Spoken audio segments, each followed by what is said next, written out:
제가 지난주 아프리카에 다녀왔지 않습니까?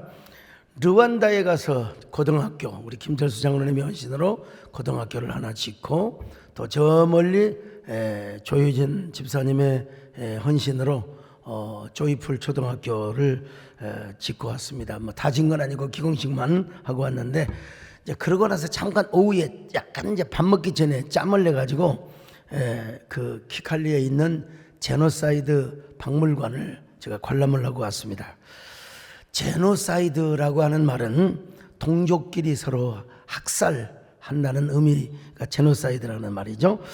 실제로 르완다에서는 투치족과 후투족과의 내전으로 100일 동안 정확하게 117만 명이 학살을 당하였습니다.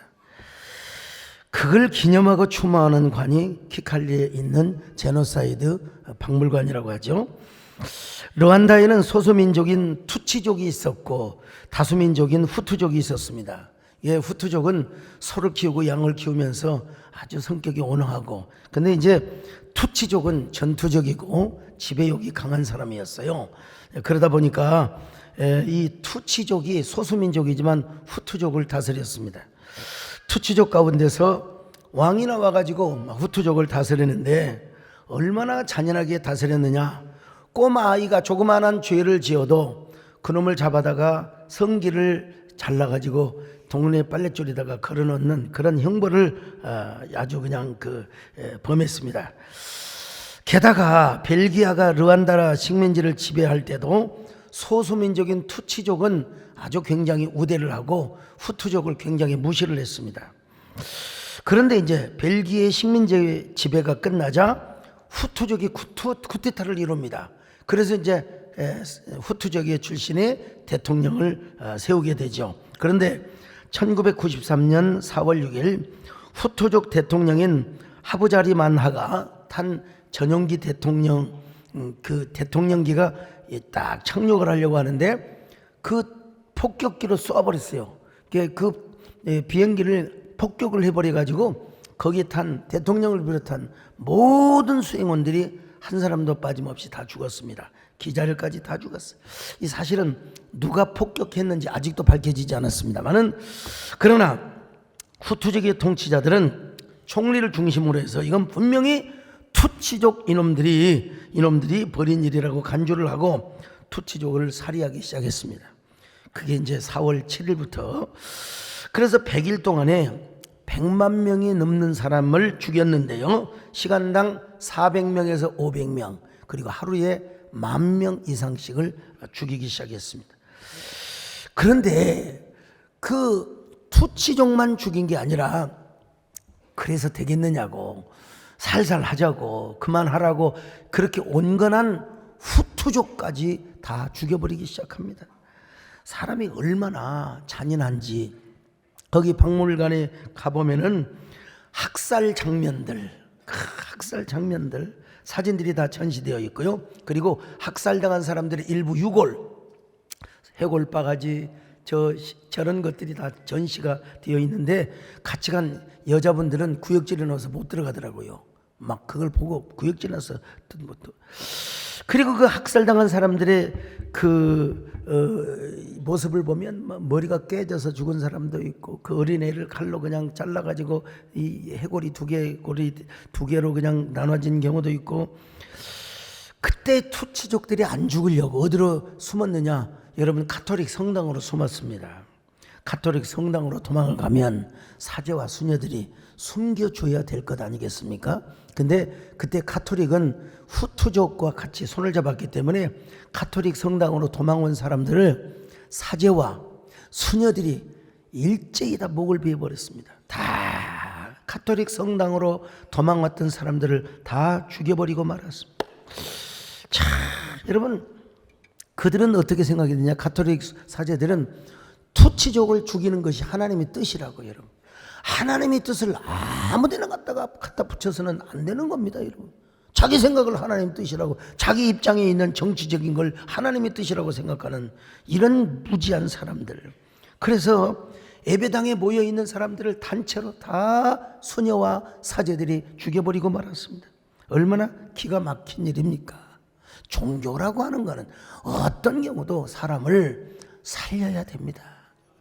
여러분, 절대로 사람을 죽여서는 안 됩니다. 여러분, 교회에 소매 들어오면 그들을 어떻게든지 숨겨 살려줘야 될 거 아니겠어요? 제가 광주 5.18 민주항쟁 때 광주신학교 기숙사에서 뭐 저만 딸랑 남았어요. 오갈 데가 없으니까. 저는 그런데 전남대 학생 2명이 글이 숨어 들어왔어요. 그래서 가장 가양의 가장자리에 방으로 숨어 있어. 그러다가 새벽에 저쪽 경신여고 뒷산으로 도망을 가라고 제가 이야기해 준 적이 있어요. 그렇게 보호해 준 적이 있습니다. 제가 만약에 광주신학교 저쪽으로 오는 옛날 그쪽에 골목에 공수부대들이 지키고 있었거든요. 제가 그곳에 가가지고 학생 2놈이 있으니까 저놈들 잡아가라고.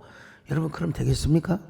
사람을 살려주고 숨겨둬야죠. 여러분, 어떻게든지 여러분, 종교는 영혼의 생명뿐만 아니라 육신의 생명도 살려주는 것이 종교입니다. 그런데 성당으로 피해갔던 사람들이 떼죽음을 당한 것입니다.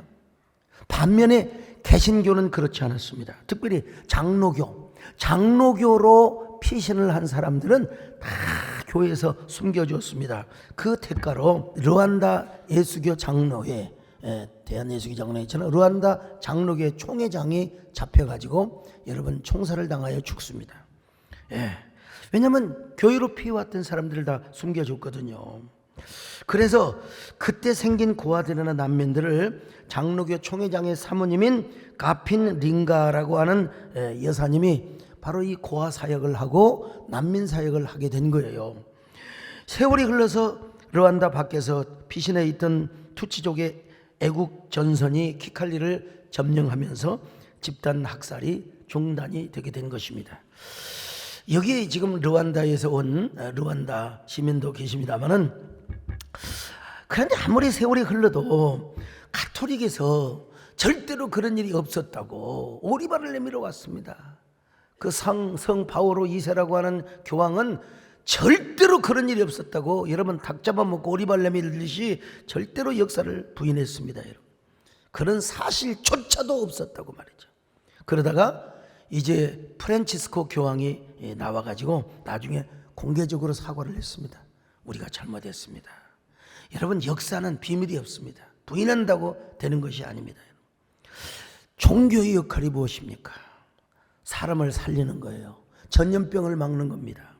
어떤 경우에도 전쟁을 막고, 전쟁이 일어나도 그것을 조화시키고 합의시키는 게 종교의 역할입니다. 여러분, 어떤 경우에도 막 이념을 앞세워서 전쟁을 부추겨서도 안 됩니다. 지난번에 러시아가 우크라이나를 침공할 때 그리스 정교회는 전쟁을 지지한다고 박수를 쳐줬어요.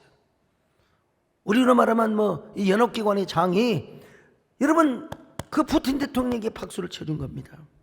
하마스가 이스라엘을 기습할 때 이슬람은 하마스를 막 지원해주고 지지해주고 박수를 쳤어요. 여러분, 하마스가 왜 느닷없이 이스라엘을 공격합니까? 공격을 하더라도 군 기지라든지 어떤 공공시설을 파괴하는 걸 모르는데 어떻게 민간인을 그렇게 무자비하게 잔악하게 학살을 할 수 있단 말입니까? 내가 말로 할 수 없는 그 잔악하게 여자들을 어떻게 끌고 갔으며 어떻게 수치스럽게 여러분 잔악스럽게 죽였습니까? 그리고 인질로 붙잡아가고, 이런 일을 종교가 지지를 해주고 종교가 박수를 쳐준다? 이건 종교가 아닙니다. 이건 절대로, 이거는 뭐냐? 이거는 하나의 신화에 불과하고 이거 거짓된 종교에 불과하는 것입니다. 종교는 어떤 경우도 사람을 살리고 인질을 잡았으면 풀어주라고 해야 되고, 그리고 전쟁을 막고 기근과 전염병을 막는 데 앞서, 그래서 사회적 선순환과 순기능의 역할을 해야 돼요. 영혼만 구원하는 게 아니라 여러분 육신의 생명도 보호해 주는 게 여러분 종교의 역할인 것입니다. 여러분, 하물며 종교가 종교 이름으로 사람을 죽이다니, 이 세상에 이런 해괴한 일이 어디가 있단 말입니까? 종교가 이념으로 편을 가르고 막 동족끼리 분쟁을 일으키고 말이요, 같은 기독교 지도자들끼리 서로 욕을 하면서, 그 욕을 하는 사람 놔둬버린 게 낫지 같이 손바닥도 부딪혀야 여러분 소리 나는 거 아니겠습니까? 여러분, 기독교는 당연히 공산주의를 반대합니다. 공산주의를 증오합니다. 여러분, 그리고 반기독교 악법을 막아내야 합니다. 그럼에도 불구하고 공연히 할 일 없이 공연히 이념이라는 프레임을 씌워가지고 편을 가르거나 막 그냥 무슨 뭐 악한 정부의 부역자가 되거나 전쟁을 부추겨서도 절대로 안 됩니다. 여러분. 종교라는 이름으로 사람을 잔인하게 죽여서는 절대로 안 된다는 겁니다. 여러분. 그래서 르완다에서는 4월 7일부터 학살당한 자들을 애도하고 추모하는 기간을 갖습니다. 그리고 살해자들은 국제사법재판소에서 결국 처벌을 당했고요. 제노사이드 기념관 아래에 가면은 살해당한 사람들의 유골이 묻혀 있습니다. 2만 명이 묻혀 있다고 해요. 2만 명이. 수만 명의 사람들을 묻어놓고 벽에다가 층층마다 이름을 다 기록해 놓고 있습니다. 그리고 아직도 시신을 찾지 못한 유해들이 얼마나 많이 있는지 몰라요. 그렇다고 해서 저는 생각해 봤습니다. 누가 이들을 위로해 줄 것인가? 누가 이들을 위로해 줄 것인가? 아무리 훗날 백성들이 추모하고 애도하는 그러한 기간을 갖는다고 해서 죽은 사람들이 과연 얼마나 위로를 받을 수 있을 것인가? 미망인이 되고 호라비가 되고 고아가 된 자들이 얼마나 위로를 받을 수 있을까? 이게 남의 나라이지만은 어쩌면 그렇게 끔찍한 일들이 벌어질 수 있을까? 많은 생각을 해보았습니다. 우리나라의 6.25의 동족상잔보다도 더 잔인한 내전이었습니다. 그래서 오늘 본문은 뭐라고 말을 합니까?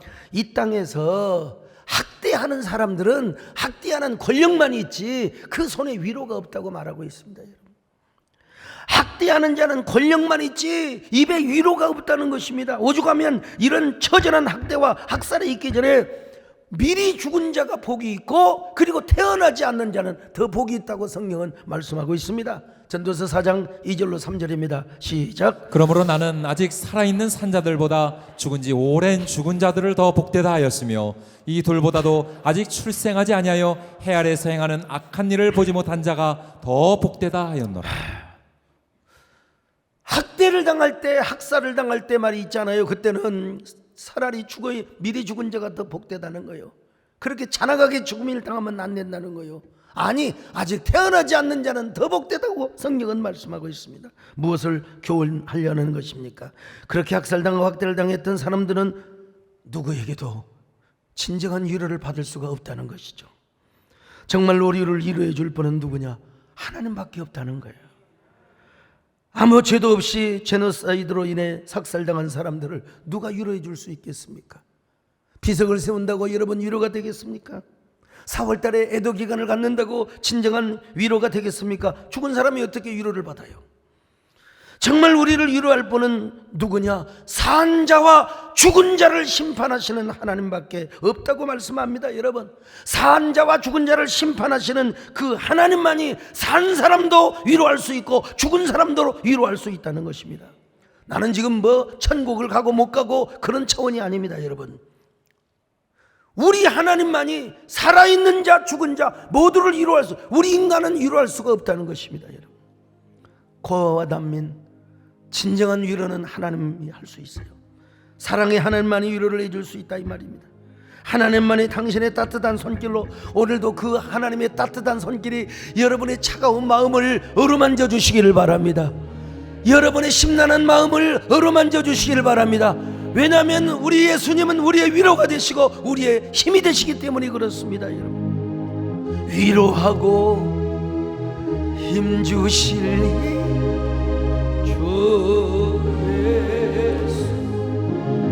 예수는 나의 힘이요 내 생명 되시니 구주 예수 떠나가면 죄중에 빠지리 눈물이 앞을 가리 대마음을 크신 사랑 위로하고 힘주시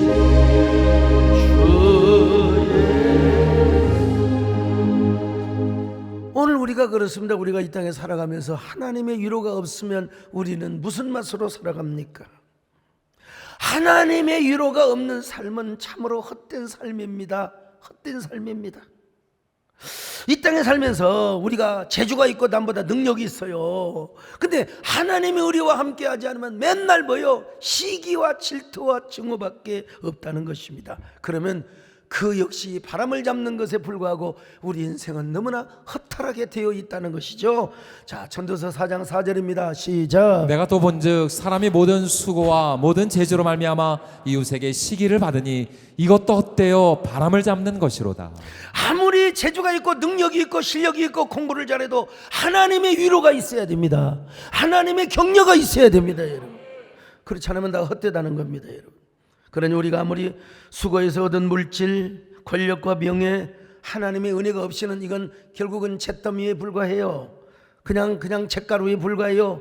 바람을 잡는 것과 똑같아요. 차라리 우리 하나님은 이렇게 권면합니다. 솔로몬은 한 손으로 부귀와 영화를 잡고 한 손에는 평화, 하나님의 위로를 얻는 것이 훨씬 낫다고 말입니다. 자, 전도서 4장 6절입니다. 시작. 두 손에 가득하고 수고하며 바람을 잡는 것보다 한 손에만 가득하고 평온함이 더 나으니라. 그렇습니다, 여러분.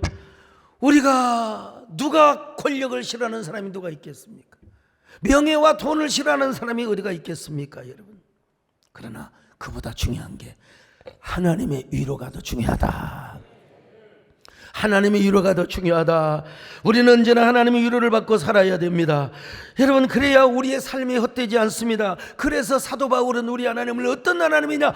위로의 하나님이라고 말씀하고 있습니다. 위로의 하나님. 자, 고린도후서 1장 3절로 6절을 같이 보십니다. 시작. 찬송하리로다. 그는 우리 주 예수 그리스도의 하나님이시요 자비의 아버지시요 모든 위로의 하나님이시며 우리의 모든 환난 중에서 우리를 위로하사 우리로 하여금 하나님께 받는 위로로서 모든 환난 중에 있는 자들을 능히 위로하게 하시는 이시로다. 그리스도의 고난이 우리에게 넘친 것 같이 우리가 받는 위로도 그리스도로 말미암아 넘치는도다. 우리가 환난 당하는 것도 너희가 위로와 구원을 받게 하려는 것이요 우리가 위로를 받는 것도 너희가 위로를 받게 하려는 것이니 이 위로가 너희 속에 역사하여 우리가 받는 것 같은 고난을 너희도 견디게 하느니라. 우리 하나님은 어떤 하나님으로 말씀합니까? 자비의 하나님이요 위로의 하나님이시라 이 말이요. 자비의 하나님이요 위로의 하나님.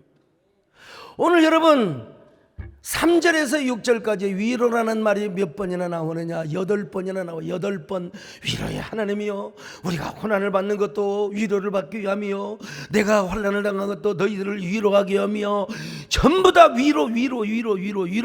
그리고 여러분 9절까지 10절까지 뭐 위로가 더 나와요. 지금 짧게 6절까지만 맞는데 말이에요. 위로라는 말은 헬라어로 파라클레시스라는 말입니다. 파라 곁에서, 그 다음에 칼레오 부르다. 여러분 언제나 곁에서 우리를 불러주세요. 우리의 이름을 불러주세요. 우리의 손을 잡아주세요. 우리를 가까이 오라고 불러주세요. 우리의 이름을 불러주시며 함께 하시면서 우리를 위로해 주신다는 거요. 아들아 내가 너를 사랑한다. 내가 너와 함께 하리라. 너는 결단코 망하지 않는다. 너 결단코 망하지 않는다. 너는 일어난다. 반드시 복을 받고 일어날 것이다. 여러분 위로는 하나님의 성품 중에 속성 중에 하나입니다. 위로는 여러분 하나님의 속성의 자비가 언어나 행위로 구체적으로 나타나는 걸 위로라고 하는 겁니다, 여러분. 그래서 성령님의 명칭이 뭐냐? 파라클레이토스요. 파라클레이토스. 이건 법정적인 용어로는 변호사란 말입니다. 변호사. 여러분 무슨 일이 있을 때 얼마나 변호사를 의지합니까? 그렇죠? 그런데 이스라엘에 와서는 이 파라클레토스가 누구의 명칭으로 탈바꿈을 하느냐? 어머니의 역할입니다. 어머니의 명칭 별명을 또 다른 별칭을 파라클레토스라고 했어요. 아버지는 엄해요. 아버지는 그냥 잘못을 하면 다리몽둥이가 부러지도록 그냥 두들겨 팹니다. 이스라엘의 아버지는 그래요. 그러나 어머니는 항상 옆에서 아빠가 너를 사랑해서 그런 거야. 너 잘 되라고 그러는 거야. 너 곁길로 가지 말라고 그러는 거야. 너 복 받으라고 그러는 거야. 너 지옥 가지 말라고 그러는 거야. 여러분 옆에서 토닥토닥 끌어주고 위로해주고 그리고 쓰다듬어주는 그분이 어머니요. 근데 그 역할을 하는 걸 오늘 성경에서 뭐라고 그러냐? 파라클레토스라. 여러분 파라클레시스와 파라클레토스는 이웃 사촌입니다. 성령님은 위로의 영이십니다. 파라클레토스와 파라클레시스 사촌이라는 거예요. 그래서 성령께서 하시는 주된 사역이 뭐냐? 위로의 사역이요. 위로의 사역입니다. 여러분, 오늘도 그 위로의 사역에 하나님을 만나시기를 바랍니다. 그분이 여러분의 마음을 토닥토닥 쓰다듬어 주시기를 바랍니다. 진실하신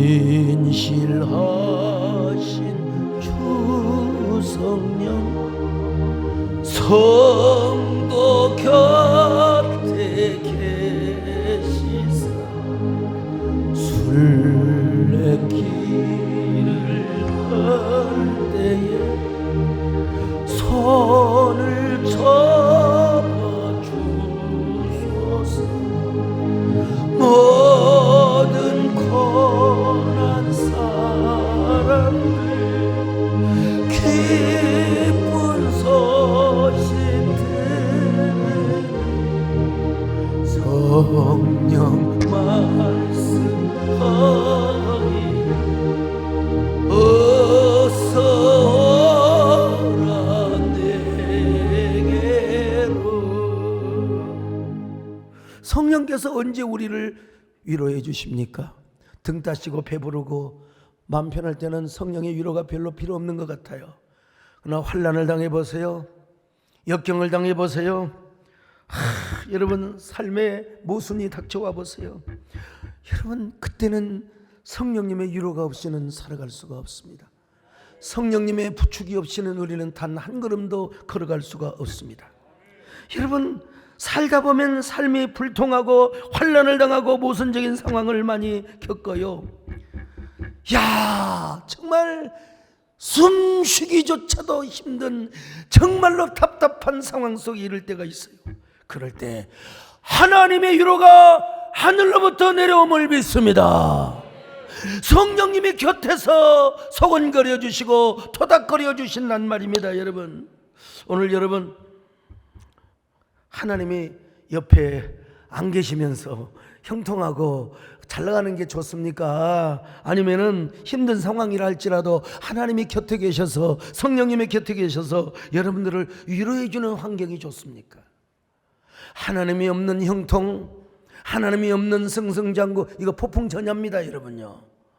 이거는 이제 곧 이제 위기가 닥쳐오는 거예요.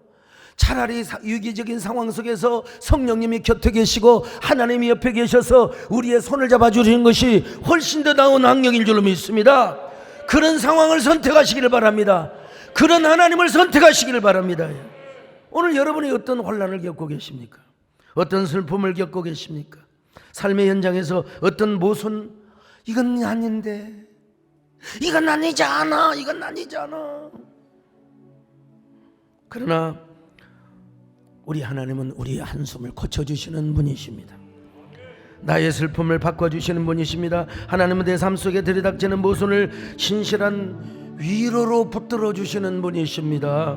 우리의 삶이 너무나 고달파서 은혜가 무뎌질 때가 있습니다. 사다릴 것에 마음을 두고 헛되고 헛된 것을 바라보다가 여러분 은혜도 놓쳐버릴 때가 있습니다. 여러분요, 그러나 그때 하나님이 우리에게 오셔서 우리의 손을 붙잡아 주십니다.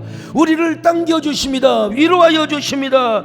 여러분, 우리의 한숨을 소망의 노래로 바꾸어 주십니다. 우리의 눈물을 닦아 주시고 예수 이름 안에 살게 하여 주신다는 것입니다. 믿으시면 아멘합니다. 고달픈 삶의 은혜도 무뎌지고 곧 사라질 것에 내 맘 두네. 헛되고 헛된 것들을 바라보며 그 은혜를 놓치며 살았네. 주어진 삶을 묵묵히 날 붙드신 주 예수를 보내. 사망 가운데 놓여진 나의 삶을 날 건지신 그 이름 예수. 나의 한숨을 바꾸셨네. 주를 향한 노래로, 소망의 노래로 나의 눈물을 거두신 주 예수 이름 안에 살게 하소서. 예수 이름 안에 살게 하소서. 예수 이름 안에 살게 하소서.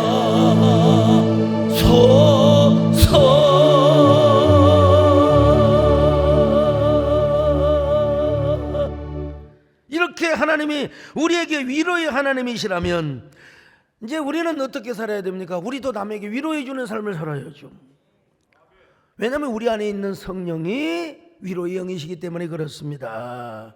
오늘날 왜 우리가 남을 못 잡아먹어서 한 달보다 다릅니까? 입만 열었다면 남을 비판하고 공격하고 막 남을 못 죽여서 한 달보다 나는 사람들 있잖아요. 아유 정말 미워 죽겠어. 쟤는 왜 이렇게 미운지 몰라. 밥 먹다가도 딱 쟤만 보면 돌을 팍 씹어버려. 그 사람 생각만 해도 그냥 돌을 씹어본다니까 그냥. 아유 그냥. 아니 그리고 내가 밥을 먹는데 미운 것이 또 내 앞에 와서도 밥을 또 처먹네. 아이고 세상에. 그러다가 어느 날 죽었어. 천국에 갔더니 세상에 그것이 또 내 뒤에 있네. 이거 뭐냐 여러분, 그 위로의 영이 있는 게 아니라 증오의 영이 있어서 그래요. 증오의 영. 뭐 자기 간에는 뭐 자기 논리로 가득 차 있는지는 몰라도 여러분 그 안에는 뭐요? 분노의 영, 증오의 영, 저주의 영이 가득 차서 그냥 네? 살인의 영이 있어요. 그냥. 오늘 본문에서 뭐라고 그래요? 학대하는 자들에게는 입과 혀와 손에 권세가 있지만 그들의 혀와 손에는 위로가 없대요. 위로가 없대. 위로가 없는 참 얼마나 불쌍함. 자 전도서 4장 1절입니다. 시작. 내가 다시 해 아래 생하는 모든 학대를 살펴보았도다. 보라 학대받는 자들의 눈물이로다. 그들에게 위로자가 없도다. 그들을 학대하는 자들의 손에는 권세가 있으나 그들에게는 위로자가 없도다. 위로자가 없도다. 위로가 없어요. 증오만 하고 화만 하고 욕만 내죠. 욕만 하고 말이죠. 마음하고 살인의 언어만 하는 거지 뭐. 근데 이 모든 것들이 다 뭐냐? 지나간다는 겁니다. 지나간다는 거예요. 그리고 바람을 잡는 거예요. 허공의 인생. 허공 속에 묻힌 그런 날들을 살아가는 거예요. 그냥 그날들을 살아가는 거예요. 여러분 우리는 위로하며 살아야 됩니다. 위로하기도 짧은 세상이야. 짧은 세상. 참 정말 하나님 일 열심히 하고 열심히 산다고 하는데 아유 더워서 난리였던 엊그저께 벌써 여러분 찬바람이 불어오잖아요. 그냥 낙엽이 막 그냥 공원마다 떨어지고 참 이런 걸 보면 야 옛날에 제가 턱걸이를 30개 쓰겠어요. 30개씩. 그러다가 이제 26개로 줄을다가 또 이제 20개로 줄다가 요즘 해보려고 그랬더니 15개예요. 쉬었다가 20개는 하죠. 좀 쉬었다가. 이게요. 아무리 운동을 하고 아무리 체력 단련을 해도 나이는 못 속인다. 옛날 어르신들께서 아이고 나이 먹어봐라. 해마다 다르다고. 근데 배장용장은 해마다 다른 게 안 보여. 뭐 얼굴에 뺑기를 치르셨나? 여러분 위로의 영을 모시고 사는데 우리가 위로하며 살아야죠. 오늘 그 사실을 성경이 말씀하고 있습니다. 이철환 작가 유명한 분인데요. 참 감동적인 글들을 많이 써서 연탄길 1, 2, 3가 있는데 이 3에 나오는 이야기가 나옵니다. 소개하면은 수연이 아버지는 사업에 실패를 한 후 중풍으로 쓰러졌습니다. 중풍이라 몸이 반쪽이 되어 반신마비가 되었어요. 이뿐 아니라 중풍 후유증으로 언어장애까지 왔습니다. 원래 말수가 없었던 아버지인데 중풍을 얻은 이후로 더 말이 없어졌습니다. 온종일 천장만 바라보고 있습니다. 어느 겨울 수연이 오빠 성준이가 대학 합격 통지서를 받아들고 기쁜 마음으로 집에 들어옵니다. 대학 합격도 지방대가 아니라 서울에 있는 좋은 대학이었습니다. 어머니는 대학 합격 통지서를 보고 성준아, 정말 잘했구나, 잘했어. 내 아들 청하지, 고맙다. 그러면서도 엄마는 이내 쓸쓸한 얼굴을 감추지 못했습니다. 아버지의 병원비도 빚지고 있는 형편인데 아들 등록금까지 마련한다는 것은 너무나 벅차고 힘겨운 일이었습니다. 서울에 있는 대학에 합격을 해서 자취나 하숙을 시켜야 될 텐데, 그러자 엄마가 아들 성준이에게 말합니다. 아들아, 어미로서는 자식에게 차마 할 말은 아니지만 만약에 말이야, 등록금이 마련되지 않으면 어쩌지? 너도 잘 알다시피 엄마가 봉제 공장에서 버는 돈으로 우리 식구 겨우 밥 먹고 사는 것도 빠듯하지 않니? 아버지 병원비도 그렇고. 이렇게 말하고 엄마는 고개를 아래로 떨어뜨렸습니다. 당연히 눈물이 나겠죠. 돌아놓은 아버지도 아무 말이 없습니다.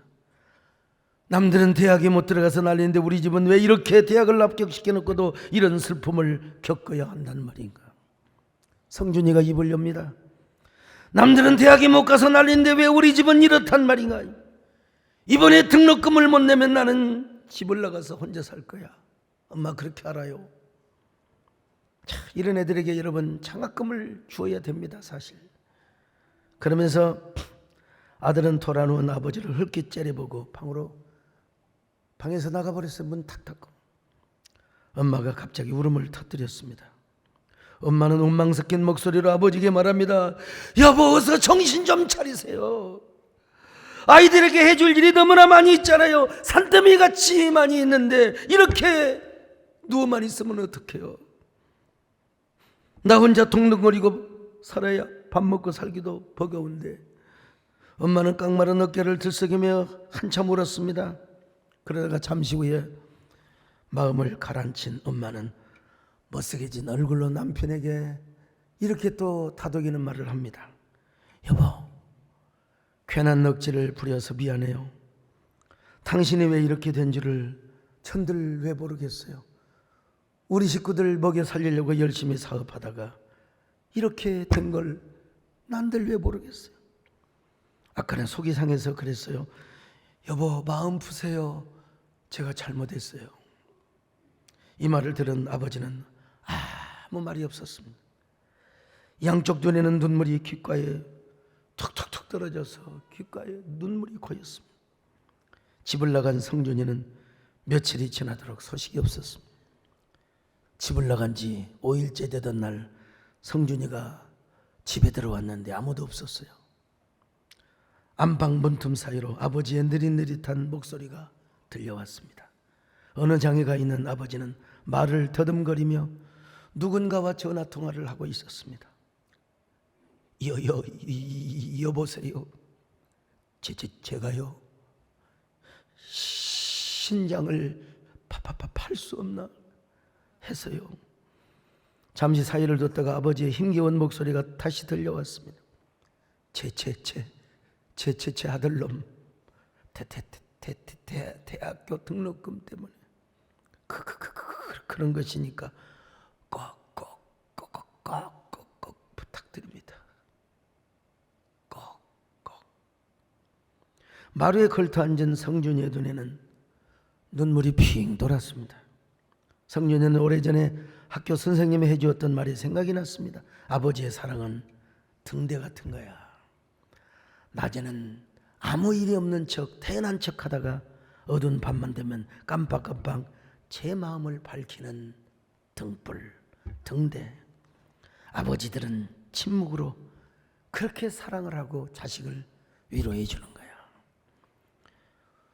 여러분, 그 아들에게 이보다 더 큰 위로가 어디가 있겠습니까? 아버지가 신장을 팔았어.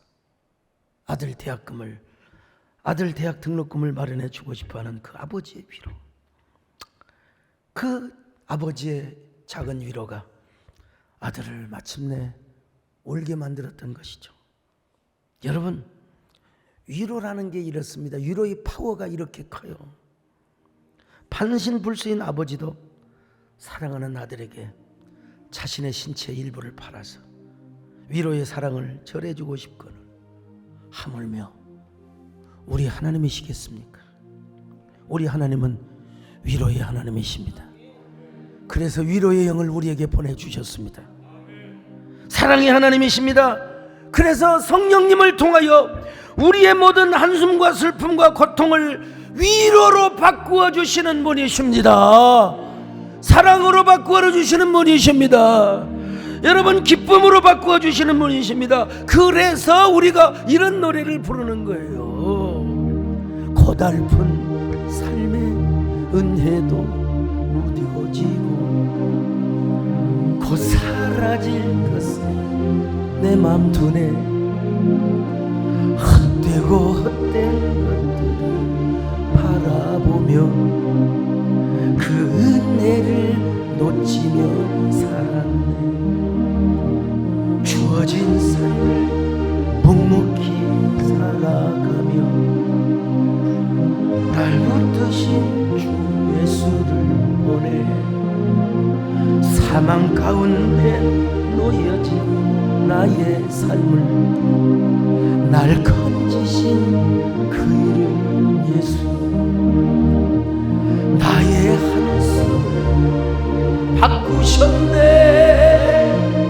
주를 향한 노래 소망의 노래로 나의 눈물을 거두신 주 예수 이름 안에 살게 하소서. 나의 한숨을 바꾸셨네. 주를 향한 노래로 소망의 노래로 나의 눈물을 거두신 주 예수 이름 안에 살게 하소서. 예수 이름 안에 살게 하소서. 다시 강조드립니다. 위로의 하나님이 우리와 함께 하시고 여러분의 손을 붙잡고 있는 한 여러분, 우리는 언제나 하나님의 위로 속에 살 수 있습니다. 우리 안에 계신 성령은 위로의 영이십니다. 위로의 영이시기 때문에 언제나 우리를 위로하시는 삶을 살도록 만들어주신단 말이에요. 그래서 성경은 이렇게 말씀하고 있어요. 이사야 40장 1절입니다. 시작. 너희 하나님이 이르시되 너희는 위로하라 내 백성을 위로하라. 내 백성을 위로하라, 위로하라. 이사야 선지자를 통하여 위로하시는 하나님을 소개하고 있어요. 진짜 우리 하나님의 위로를 경험한 사람 어떤 사람입니까? 하나님의 위로를 알아요. 그러니까 이 위로를 아는 사람은 남에게 하나님의 위로를 전달할 수 있어요. 이런 사람은 대부분 환난 속에서 위로를 겪어요. 여러분, 환난이 없는 사람이 어디가 있습니까? 고통이 없는 사람이 어디가 있어요? 그때 하나님이 우리를 위로해 주시거든요. 그리고 우리는 그 위로를 다른 사람에게 전해줘요. 위로받은 위로자, 위로받은 위로자. 그래서 사도 바울은 이렇게 말씀하고 있습니다. 고린도후서 1장 6절입니다. 시작. 우리가 환난 당하는 것도 너희가 위로와 구원을 받게 하려는 것이요 우리가 위로를 받는 것도 너희가 위로를 받게 하려는 것이니 이 위로가 너희 속에 역사하여 우리가 받는 것 같은 고난을 너희도 견디게 하느니라. 자, 여기 보면요, 사도 바울이 환난을 당하는 것도 교인들에게, 고린도 교인들에게 위로를 주기 위함이었어요. 자, 위로를 주기 위함이었어요. 바울이 위로를 받는 것도 사랑하는 고린도 교인들에게 위로를 주기 위함이었습니다, 여러분. 그래서 이러한 위로가 고린도 교인들 속에 역사하여 고난을 견디게 한다는 거예요. 고난을 견디게 하시는 하나님. 그 고난을 견디게 하게 하는 힘이 뭐냐? 하나님의 위로입니다. 이런 위로가 있기를 축원합니다. 오늘 성령이 여러분에게 무빙하시기를 바랍니다. 프리센스 임재하시기를 바랍니다. 여러분요, 나는 이런 얘기를 할 때마다 문득 이런 노래가 스쳐갑니다. 여러분, 양해하고 들으세요. 내가 만약 외로울 때면 내가 위로해 줄게. 좀 비슷하지 않으세요? 내가 만약 서러울 때면 내가 눈물이 되리. 여러분, 목사님 또 갑자기 그런 노래를 부릅니까? 이거 윤한기 목사님이 작사 작곡한 거예요. 근데 이게 이사야 41장 10절 말씀을 탁 읽으면서 그 말씀에 근거해서, 그러니까 이게 하나님만 안 붙어져서 그래, 예수 그리스도가 안 붙어져서 그래. 이게 사실은 CCM입니다 여러분. 복음 선거나 다른 말 없어요. 어두운 밤 험한 길을 걸을 때 내가 등불이 되리. 허전하고 쓸쓸할 때 내가 너의 빛이 되리. 이런 좋은 노래가 어디가 있어요. 여기도 예수님 이름만 딱 붙이면 완벽한 CCM이라니까요. 예. 이걸 알고 부르면 위로가 됩니다. 진짜 위로가 돼요. 근데 여러분, 그렇게 우리가 늘 위로만 하고 살고 격려만 하고 살다 보면 진짜 내가 외로울 때가 있어요. 내가 힘들 때가 있어. 그러면 그때 누가 나를 위로해 주나? 가수 윤복희 권사님은 뭐라고 말합니까? 뭐라고 말해요? 내가 만약 외로울 때면 누가 나를 위로해 주지? 여러분이라고 이야기하죠. 여러분이라고. 정말 여러분들이 전부 저의 위로만 되면 얼마나 좋겠습니까? 위로는커녕 속 썩이는 사람도 있습니다, 여러분. 목사를 화나게 하고, 목사 그냥 화나게 하고 뒤에서 아이고 감자 먹는다. 이 트러블 메이커들이 가끔 있어요. 막 자기 의를 내세우고 막 자기가 옳다고 끝까지 대들고. 이야, 여러분들이 저에게 다 위로가 될 수가 없어요. 그래서 진정한 저의 위로자는 누구냐? 하나님입니다, 여러분요. 같이 사는 집사람도 저한테 부해를 확 지르는 경우가 있어요. 그냥 그렇다고 마귀할 수도 없고. 심지어 우리 정문사님도 막 우리 타건 연세내과 와서 링건 맞고 조금 잠이 살짝 들려고 하는데 딱 문 열고 장가? 그때 제 안에 음성이 들려오더라고. 내 원수는 집안에 있느니라.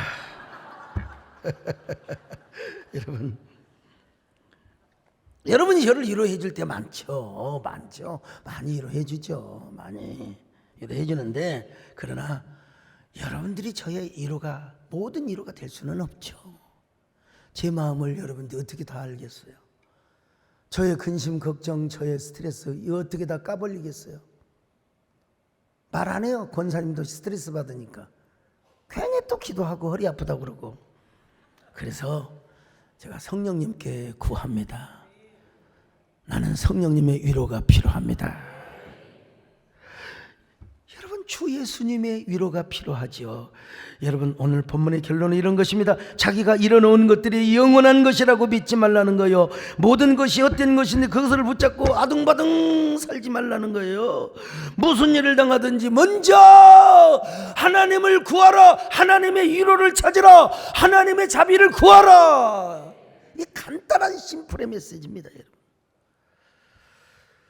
우리 하나님은 심지어는요, 내가 어떤 실수를 한 것까지 내가 그러지 말았어야 하는데 믿음이 없어서 쪼들리다 보니까 나도 모르게 하지 말아야 할 말, 그리고 내가 하지 말아야 할 행동, 실수도 했어. 그래도 하나님, 우리 주님이 조금 잠깐 혼내준 때도 있지만 하나님은 항상 우리를 위로해 주십니다. 사람이 때문에 그럴 수 있어. 그러니까 인간이지. 내가 너를 위로해 줄게. 내가 너를 위로해 줄게. 정말 우리가 하나님이 일을 합니다. 하나님 일을 하도 뭐 지쳐요, 지쳐. 누구한테 지쳐? 사람한테 지쳐. 그러면은 내가 이제 더 이상 위로해 줄 게 없어요. 줄 거 다 줬어요. 그 우리 속에 뭐가 나온 줄 알아요? 그때 하나님을 바라보고 하나님을 구하면 되는데 사람을 보고 세상을 보니까 불평이 나오고 험담이 나오게 되는 거예요. 이것만 알면 되는데, 그럼 우리가 하나님을 구하고 하나님 앞에 위로를 구하면 하나님이 그냥 알아서 위로를 주시는 거예요. 힘을 주시는 겁니다, 여러분요. 예. 여러분, 우리 함께 하나님으로부터 위로받는 삶을 살며 이웃에게 위로하는 삶을 사시기를 축원합니다. 여러분, 위로의 마음을 가지고 위로의 마음으로 상대방을 다가가시기를 바랍니다. 그래서 우리 모두가 이런 위로의 공동체가 되었으면 좋겠습니다. 여러분의 삶이 아름답게 위로의 삶이 되었으면 좋겠습니다.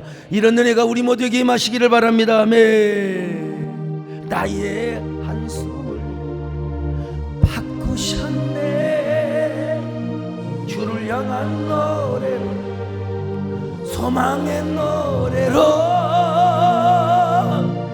나의 눈물을 거두신 주 예수 이름 안에 살게 하라. 다시 한번 합니다. 나의 한숨 바꾸셨네. 주를 향한 노래, 소망의 노래로 나의 눈물을 거두신 주 예수 이름 안에 살게. 가슴에 손을 얹고, 주님, 예수 이름 안에 살기를 원합니다. 하나님의 위로가 필요한 사람입니다. 제 가슴은 너무나 속이 상하고 또 멍들어 있으며 상처 자국으로 얼룩져 있습니다. 하나님, 사람으로부터는 위로받을 수 없습니다. 이제 하나님의 위로가 필요합니다. 주님의 위로를 받고 상처난 사람들을 향하여 위로의 마음을 전하게 하여 주시옵소서. 위로의 성령이여, 오늘 나를 품어주시고 내 마음을 어루만져 주시옵소서. 여러분, 함께 잠시 1분 동안 기도하는 시간을 갖습니다. 조용한 기도로 주님 앞에 나아갑니다.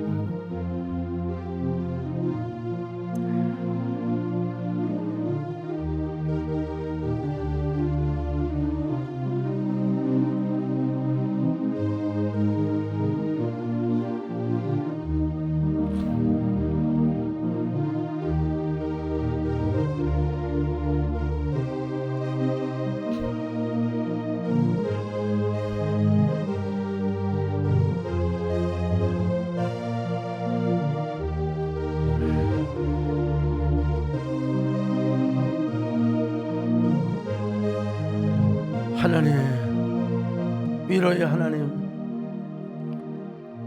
사람들은 힘이 있으면 자기보다 낮은 자를 학대하고 권력농단을 하고 막 사람들을 잔악하게 잔인하게 핍박하게 되지만, 우리 하나님은 그 전능하신 하나님임에도 불구하고 우리를 위로하시는 분이라고 하셨습니다. 주님, 이 시간 위로할 자를 위로하여 주시옵소서. 마음의 상처를 어루만져 주시옵소서. 하나님, 오늘도 우리가 위로받고 또 위로하는 삶을 살기를 원합니다. 우리 모두 그런 삶을 살 수 있도록 축복하여 주시옵소서. 예수님의 이름으로 기도 올려옵나이다. 아멘.